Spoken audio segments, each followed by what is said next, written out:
जय श्री कृष्ण दोस्तों। क्या आपको पता है कि पितृपक्ष जो आने वाला है वो आपके लिए आपके कर्मों पर कितना अच्छा और बुरा प्रभाव डालने वाला है? जी हाँ दोस्तों, पितृपक्ष सिर्फ एक धार्मिक अनुष्ठान नहीं है, ये आपके जीवन की कर्म ऊर्जा और पूर्वजों के आशीर्वाद से सीधा जुड़ा हुआ है। अगर आपने सही कर्म किए हैं और पितरों को याद किया है तो ये समय आपके जीवन में सुख, शांति और समृद्धि लेकर आता है। लेकिन अगर आप अपने पितरों को भूल जाते हैं या श्राद्ध और तर्पण नहीं करते तो यही समय आपके लिए अशुभ और बाधाओं से भरा हुआ हो सकता है। दोस्तों, शास्त्रों में कहा गया है, पितृ दोषात् न किंचित अस्ति घोरतरम, यानी पितरों का असंतुष्ट होना सबसे बड़ा दोष है और इसका प्रभाव जीवन के हर क्षेत्र पर पड़ता है। पितृपक्ष का समय वो होता है जब हमारे पूर्वज धरती पर आते हैं और ये देखते हैं कि उनकी संतानें उन्हें कितना याद कर रही हैं।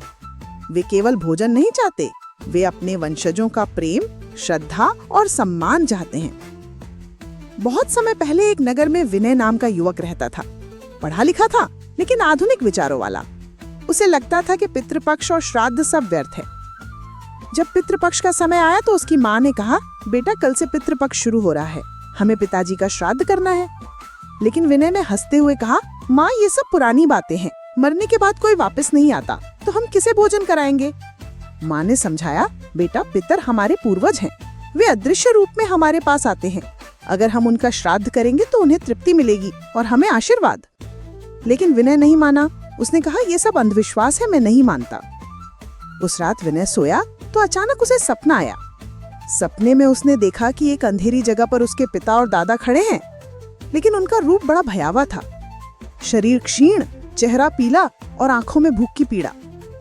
उन्होंने कहा, बेटा जब हम जीवित थे तो हमने तुम्हें हर सुख दिया, लेकिन आज जब हम इस लोक में भूखे हैं तो तुम हमें एक दाना भी नहीं दे रहे। तुम्हारे कर्म हमें और तुझे दोनों को दुख देंगे।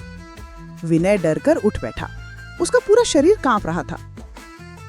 अगले दिन उसने माँ से कहा, माँ मैंने पिताजी और दादाजी को देखा, वे दुखी थे। क्या ये सच है कि श्राद्ध से उन्हें भोजन मिलता है? माँ ने कहा, हाँ बेटा, श्राद्ध से ही वे तृप्त होते हैं। अगर श्राद्ध नहीं किया जाए तो वे असंतुष्ट रहते हैं और उसका असर हमारे जीवन पर पड़ता है। यही कारण है कि शास्त्रों में पितृपक्ष का इतना महत्व बताया गया है। विनय ने उसी दिन पूरे विधि विधान से श्राद्ध किया और उसी रात उसे फिर से स्वप्न आया। इस बार उसके पिता और दादा उज्जवल रूप में खड़े थे। उनके चेहरे पर शांति और संतोष था। वे बोले, बेटा आज तुमने हमारा तर्पण किया, अब हम तृप्त हैं। तुम्हारे जीवन में अब सुख और समृद्धि बनी रहेगी। मित्रों, ये कथा हमें बताती है कि पितृपक्ष का सीधा संबंध हमारे कर्मों से है। अगर आप पितरों को याद करते हैं तो आपके कर्मों का फल दुगना शुभ होता है। अगर आप उन्हें भूल जाते हैं तो आपके अच्छे कर्मों का भी पूरा फल नहीं मिलता। पितरों की तृप्ति से घर में शांति, संतान की वृद्धि और धन समृद्धि आती है। लेकिन उनकी उपेक्षा से जीवन में रुकावटें, बीमारी, संतानहीनता और असफलता आती है।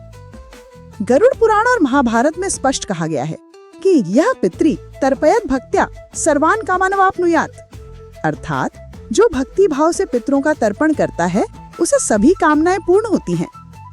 भगवान श्री कृष्ण ने भी युधिष्ठिर से कहा था कि पितृपक्ष में जो श्राद्ध करता है उसे न केवल